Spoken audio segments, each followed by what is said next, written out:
मौर्य साम्राज्य प्राचीन भारत का एक महत्वपूर्ण कालखंड है। यह भारत का पहला विशाल साम्राज्य था जिसने एक व्यापक क्षेत्र पर शासन किया। इस लेख में हम मौर्य साम्राज्य के उदय, शासन, प्रशासन, अर्थव्यवस्था, समाज और पतन के बारे में विस्तार से जानेंगे। मौर्य साम्राज्य का उदय। मौर्य वंश के संस्थापक चंद्रगुप्त मौर्य थे। उन्होंने नंद वंश को परास्त करके मौर्य साम्राज्य की स्थापना की।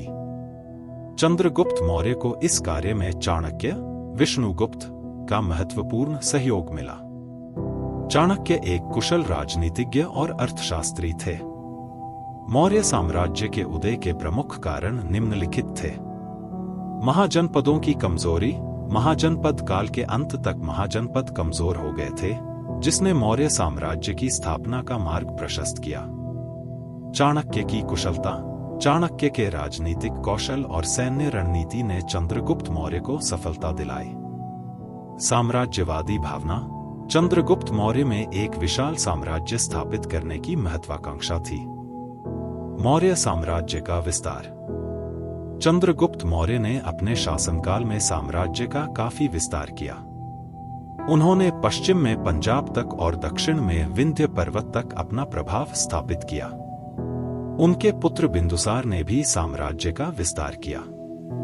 लेकिन मौर्य साम्राज्य का सर्वाधिक विस्तार अशोक के शासनकाल में हुआ।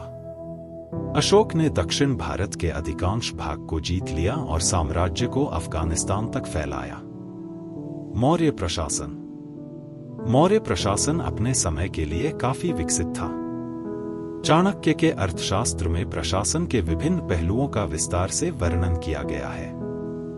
मौर्य प्रशासन की प्रमुख विशेषताएं निम्नलिखित थी। केंद्रीय प्रशासन। सम्राट सर्वोच्च शासक होता था। उसके अधीन मंत्री परिषद होती थी। प्रांतीय प्रशासन। साम्राज्य को प्रांतों में विभाजित किया गया था, जिनका शासन एक राजकुमार या उच्च अधिकारी करता था। स्थानीय प्रशासन। गांवों और नगरों का अपना प्रशासन था।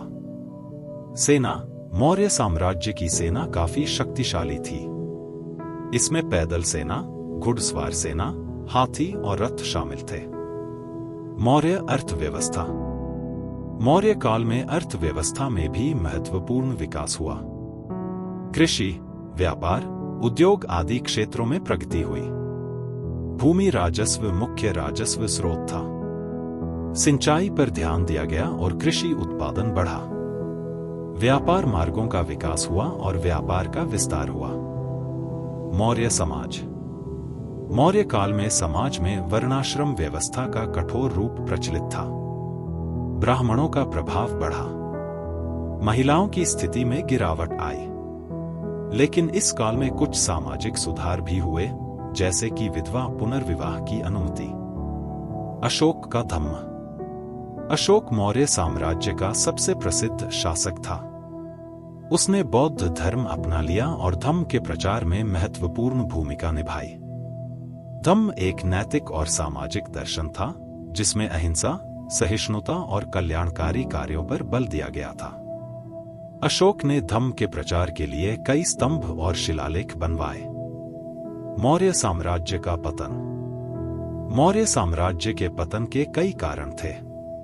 इनमें से प्रमुख कारण थे केंद्रीय शक्ति का कमजोर होना। बाद के मौर्य शासकों में शासन क्षमता का अभाव था। विद्रोह और अशांति। साम्राज्य के विभिन्न भागों में विद्रोह होने लगे। बाहरी आक्रमण। शक और यूनानियों के आक्रमण ने साम्राज्य की कमजोरी को बढ़ा दिया। मौर्य साम्राज्य का पतन एक महत्वपूर्ण घटना थी, लेकिन इसका प्रभाव भारतीय इतिहास पर गहरा रहा। मौर्य काल में स्थापित प्रशासनिक, आर्थिक और सामाजिक ढांचे ने बाद के राज्यों को प्रभावित किया।